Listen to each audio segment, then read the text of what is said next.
भाजपमध्ये मोठे प्रवेश होणार, पक्षप्रवेशाने महाराष्ट्राला हादरे बसतील। मिलिंद देवरांच्या पक्षप्रवेशावर चंद्रशेखर बावनकुळे यांची प्रतिक्रिया।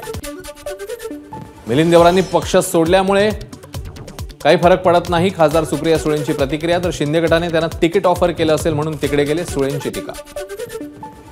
माजी मंत्री राजेश टोपे आणि राजेंद्र पाटील यड्रावकर यांच्यात बंद दाराआड चर्चा। यड्रावकर सध्या एकनाथ शिंदेंसोबत सत्ताधारी पक्षात, यामुळे टोपे आणि यड्रावकरांच्या भेटीची राजकीय वर्तुळामध्ये चर्चा। केंद्रीय मंत्री नारायण राणेंविरोधात पुण्यामध्ये आंदोलन, काँग्रेस कार्यकर्त्यांची कोंबडी घेऊन नारायण राणेंविरोधात घोषणाबाजी।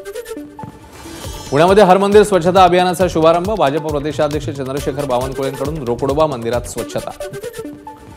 पुण्यामध्ये हुंदाईचा प्रकल्प 7,000 कोटींची गुंतवणूक होत असल्याची फडणवीसांनी ट्विटवरून दिली माहिती। हुंदाई कंपनीच्या अधिकाऱ्यांसोबत भेटीचे फोटोही केले शेअर। शरद मोहोळचा गेम केला, मास्टरमाइंडला सांगा, आरोपीचा संतोष कुरपेसोबत फोनवरून संवाद। पळून गेल्यानंतर आरोपीने नव्या सिम कार्डवरून केला होता फोन।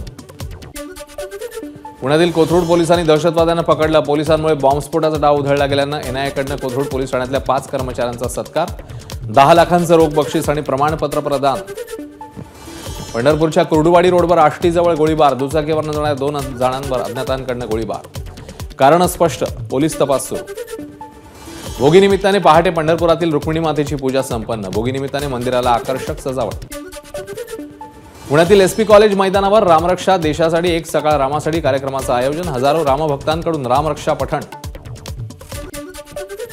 शिवरायांच्या शिवगर्जना महानाट्याला कोल्हापुरातनं सुरुवात, पहिल्याच दिवशी कोल्हापूरमध्ये महानाट्याला तुडुंब प्रतिसाद। आज आणि उद्या 2 दिवस महानाट्य विनामूल्य राहणार।